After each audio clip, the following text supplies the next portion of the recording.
এই যে আমি আরেকটু বের করার চেষ্টা করতেছি, দেখেন ভিতরে কি পরিমাণে পাথর ছিল।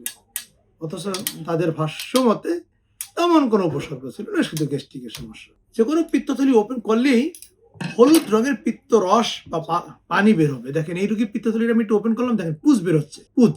এটাকে বলা হয় পিত্তথলির ফোড়া। মেডিকেলের ভাষায় বলা হয় এম্পাইম অফ গল ব্লাডার।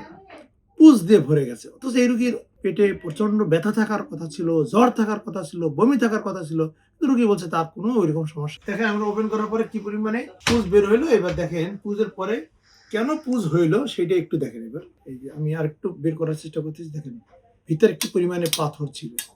অথচ তাদের ভাষ্য মতে তেমন কোনো উপসর্গ ছিল না, শুধু গ্যাস্ট্রিকের সমস্যা। অথচ অনেক পাথর, সেই পাথর দিয়ে ইনফেকশন, পরবর্তীতে পিত্তথলির ফোড়া এবং অপারেশন করতে গিয়ে বেশ চ্যালেঞ্জের মুখোমুখি, এবং আলহামদুলিল্লাহ শেষ পর্যন্ত খুবই সুন্দরভাবে ল্যাপারোস্কোপিক পদ্ধতিতে আমি অপারেশনটা শেষও করলাম। এজন্য অনেক সময়